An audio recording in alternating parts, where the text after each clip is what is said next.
চিনির ব্যবহার হলো বর্তমান যুগের একটি মেজর হেলথ প্রবলেম। বর্তমানে বেশিরভাগ খাবারেরই স্বাদ বাড়ানোর জন্য ব্যবহার করা হয় রিফাইন্ড সুগার অর্থাৎ চিনি। চিনিতে কোনো খাদ্যগুণ তো থাকেই না, বরং এতে থাকা হাই ক্যালোরি এবং নানান ধরনের কেমিক্যাল আমাদের স্বাস্থ্যের জন্য খুবই ক্ষতিকর।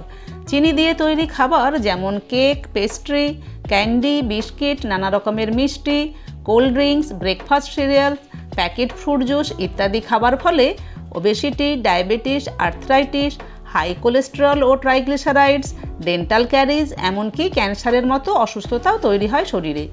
চিনির পরিবর্তে আর্টিফিশিয়াল সুইটনার ব্যবহৃত হয় নানান পানীয় ও মিষ্টিতে। তবে এটি মনে রাখতে হবে যে এই আর্টিফিশিয়াল সুইটনারগুলি তৈরি হয় নানান কেমিক্যাল কম্পাউন্ড দিয়ে, যা চিনির মতোই ক্ষতিকর আমাদের জন্য।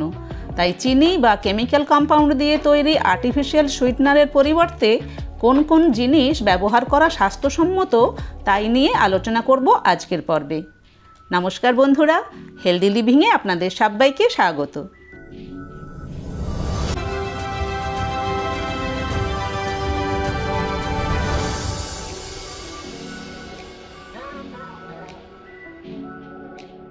প্রথমেই আলোচনা করব এমন দুটি ন্যাচারাল সুইটনার নিয়ে যাতে কোনো ক্যালোরি এবং কার্বোহাইড্রেট থাকে না।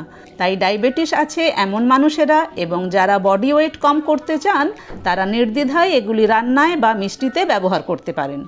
Number 1, stevia. এটি এক প্রকার পাতার নির্যাস থেকে তৈরি করা হয়, তাই এটি সম্পূর্ণভাবে ন্যাচারাল। এতে কোনো ক্যালোরি থাকে না এবং চিনির থেকে অনেক গুণ বেশি মিষ্টি। তাই খুব অল্প পরিমাণে ব্যবহার করেই মিষ্টির স্বাদ আনা যায় খাবারে। স্টিভিয়া পাউডার এবং লিকুইড দুরকমভাবেই পাওয়া যায়। অনলাইন স্টোর বা কোনো সুপার মার্কেটে সহজেই কিনতে পাওয়া যায় স্টিভিয়া। নাম্বার 2, মং ফ্রুট বা লো হাঙ্গো। এটি এক ধরনের ফল যার নির্যাস থেকে তৈরি হয় সুইটনার। এতেও কোনো ক্যালোরি ও কার্বোহাইড্রেট থাকে না, চিনির থেকে অনেক গুণ বেশি মিষ্টি। মং ফ্রুট লিকুইড ও পাউডার ফর্মেও পাওয়া যায়। ব্লাড সুগার ম্যানেজমেন্টে, ক্যান্সার সেলের গ্রোথকে কম করতে, ইনফ্লামেশন কম করতে ও অ্যালজাইমার পেশেন্টের জন্য এটি খুবই উপকারী। এটি দামে একটু বেশি এবং অনলাইন ছাড়া সহজে পাওয়া যায় না।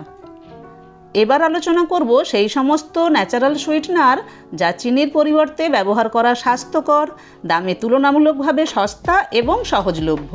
এই মিষ্টি জাতীয় জিনিসগুলির মধ্যে প্রথমেই যা আসে তা হলো অর্গানিক জাগেরি বা গুড়। অর্গানিক হওয়ার ফলে এতে কোনো হার্মফুল কেমিক্যাল মেশানো হয় না, তাই আখের রসের সমস্ত খাদ্যগুণ এতে পাওয়া যায়। গুড়ে calcium, potassium, magnesium, iron, phosphorus সহ নানান নিউট্রিয়েন্ট থাকে। তবে ক্যালোরি অনেক বেশি থাকে বলে ডায়াবেটিসদের পরিমাণে কম খেতে হবে। আখের গুড় পাটালি, লিকুইড এবং পাউডার হিসেবেও পাওয়া যায়। Number 2, brown sugar. এটি আখের গুড় থেকে তৈরি হয় বলে গুড়ের যাবতীয় খাদ্যগুণ এতে বজায় থাকে। চিনির পরিবর্তে ব্রাউন সুগারের ব্যবহার অনেক বেশি স্বাস্থ্যসম্মত। নাম্বার 3-এ আছে র হানি বা মধু। আনপ্রসেসড মধু যেমন স্বাদে মিষ্টি, তেমনই এতে প্রচুর মেডিসিনাল প্রপার্টি থাকে।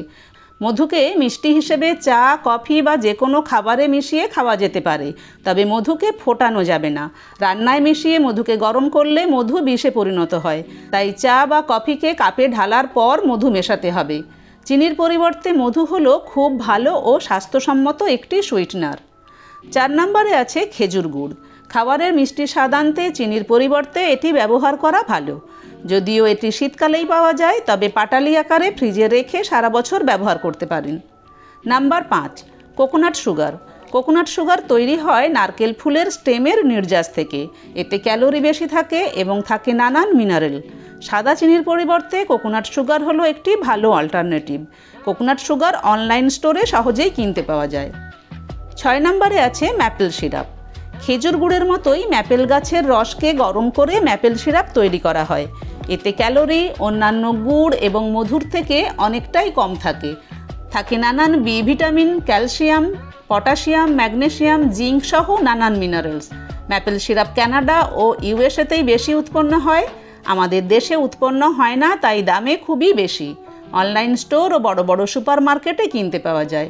বিভিন্ন রান্নায়, স্মুদিতে এবং প্যানকেকের টপিং হিসেবে খুবই সুস্বাদু। ক্যালোরি কম থাকে বলে ডায়াবেটিসদের জন্য উপকারী। সাদা চিনি ও আর্টিফিশিয়াল সুইটনারের ক্ষতিকর দিকগুলির কথা মনে রেখে চিনির পরিবর্তে এই সমস্ত মিষ্টি জাতীয় জিনিসের পরিমিত ব্যবহার শুরু করলে তাতে অনেক শারীরিক সমস্যার হাত থেকে রক্ষা পাওয়া যাবে। আজকের আলোচনাটি এই পর্যন্ত। আলোচনাটি ভালো লাগলে ভিডিওটিকে লাইক, শেয়ার ও কমেন্ট করতে ভুলবেন না। চ্যানেলে নতুন হলে চ্যানেলটিকে সাবস্ক্রাইব করে নেবেন। সবাই ভালো থাকবেন, সুস্থ থাকবেন। নমস্কার।